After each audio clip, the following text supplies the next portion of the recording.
प्रदोष के व्रत में आज मान लो मंगलवार का प्रदोष है, मान लो सोमवार का प्रदोष है, मान लो गुरुवार का प्रदोष है, तो प्रदोष में मैं क्या खाऊं? आज के व्रत में क्या खाया जाए? तो लोग नेट पर सर्च करते हैं, लोग गूगल पर सर्च करते हैं, किताबों में ढूंढते हैं, पोथी पुराणों में ढूंढते हैं, क्या खाया जाए?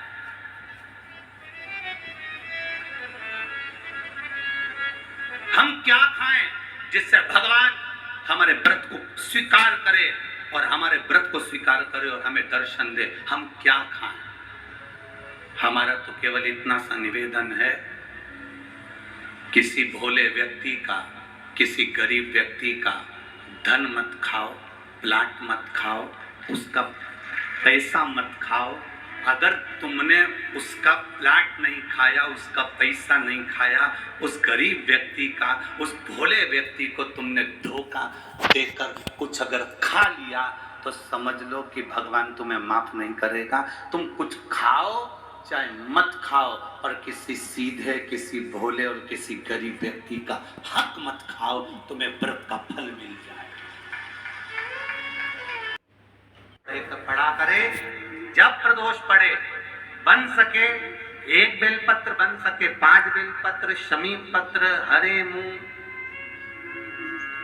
हरा मुंह, बेलपत्र, एक कलश के अंदर थोड़ा सा पानी लेकर 1 बेलपत्र, हरा मूंग, शमी पत्र डालकर और उसमें थोड़ा सा गुड़ डालकर भगवान शिव का स्मरण कर कर प्रदोष काल में, मान लो कोई काम आपका बहुत जरूरी है, बहुत दिनों से आप थक गए हैं, नहीं हो रहा, कर्जा बढ़ रहा है, धन नहीं आ रहा, व्यापार नहीं चढ़ रहा, या कोई समस्या बहुत प्रबल है, कोई एग्जाम में बैठ रहे हो, नहीं हो रहा, परीक्षा भी दे दी है, रिजल्ट आने ही वाला है, तो भी प्रदोष काल में, प्रदोष के समय वो जल मूंग, शमी पत्र और बेलपत्र और गुड़ का शंकर के शिवलिंग को समर्पित करना प्रारंभ कर दो।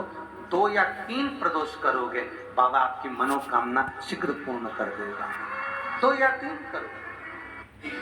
कल प्रदोष पड़ेगा, बेटा बेटियों का विवाह नहीं होता, उन बेटा बेटियों के लिए मान लो अगर कोई ग्रह ऐसे हो गए कि भाई संबंध टूट गया और संबंध टूटने के बाद तलाक हो गया, होने के बाद दूसरा विवाह ही नहीं हो रहा, संबंध टूटने के बाद मंगल विवाह दूसरा हो ही नहीं रहा,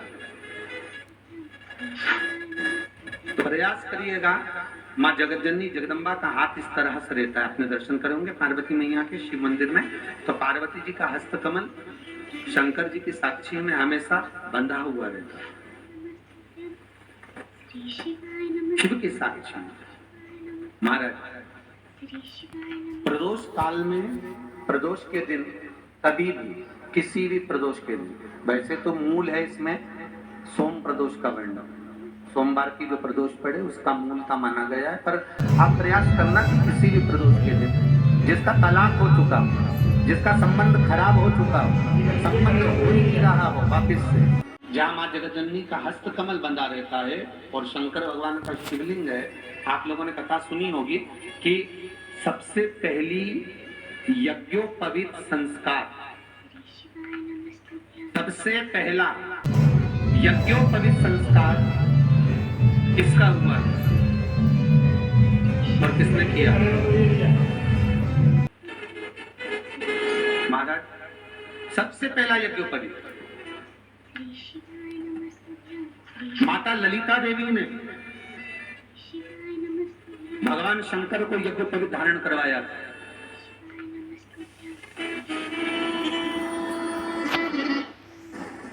मां ललिता देवी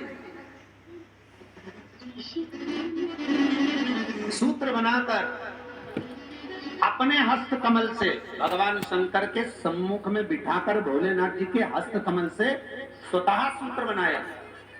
भगवान शंकर प्रसन्न हो गए थे, बहुत प्रसन्न भोलेनाथ जी, इसलिए शंकर भगवान ने ललिता देवी को 2 वर दिए थे, एक किसी का अश्रु नहीं देखूंगा, दूसरा जो यज्ञोपवीत समित समर्पित करेगा, यज्ञोपवीत का भाव जो मुझे देगा उसके जीवन में बाधाओं को हर लूंगा। इसलिए आज भी हिंदू धर्म में देवताओं को जो यज्ञोपवीत चढ़ाया जाता है वो उलझा हुआ नहीं होना चाहिए, देवताओं को जो यज्ञोपवीत चढ़ता है उसको सुलझाकर चढ़ाया जाता है, समर्पित कर देते।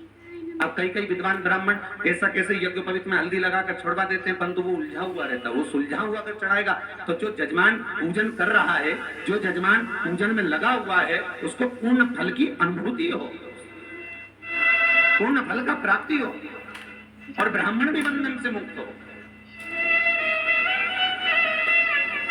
ललिता देवी जी तो हमारे यहाँ भौम सोमवार का जो प्रदोष हो, उस प्रदोष के दिन जिसका मंगल विवाह नहीं हो रहा है, सारी तकलीफें झेल रहे हो, बहुत कष्टप्रद हो, तो माँ का जो हस्त कमल है, उस हस्त कमल से लेकर शंकर भगवान के शिवलिंग तक एक कच्चे सूत की धार बनाई जाती है। महाराज 6 धार कच्चे सूत की बनाई जाती है। यहाँ शंकर भगवान का शिवलिंग है, यहाँ माता का हस्तकमल, हस्तकमल से चालू होकर शिवलिंग, शिवलिंग से चालू होकर हस्तकमल, ऐसी 6 धार बनाई जाती है। माता चालू होकर हस्तकमल, ऐसी 6 धार बनाई जाती है। माता और धार बनाकर उस धार पर माखन का लेपन किया जाता है भगवान शिव को। जैसा ललिता माता ने भगवान शंकर से वर प्राप्त करा था, उसी तरह फिर उस लेपन को लगाने के बाद उसको उतार कर उसी को जो कहकर शंकर भगवान पर उसको चढ़ा दिया जाता है, मात्र अपनी मंगल विवाह की कामना कर। अगर कोई कुंवारी अवस्था में कर रहा है तो उसमें हल्दी लगाए, और अगर कोई शादी होने के बाद, संबंध टूटने के बाद दूसरी शादी के लिए कर रहा है तो उसमें हल्दी ना लगाए। बस इतना अंतर रहता है। 26 प्रदोष का फल एक क्षण में प्राप्त हो जाता है। क्षण में तब कहा, जिस दिन प्रदोष का दिन हो, 26 प्रदोष में से कोई भी प्रदोष का दिन हो, और प्रदोष काल में आप अपने घर से जल और एक हाथ में घी का भरा हुआ दीप,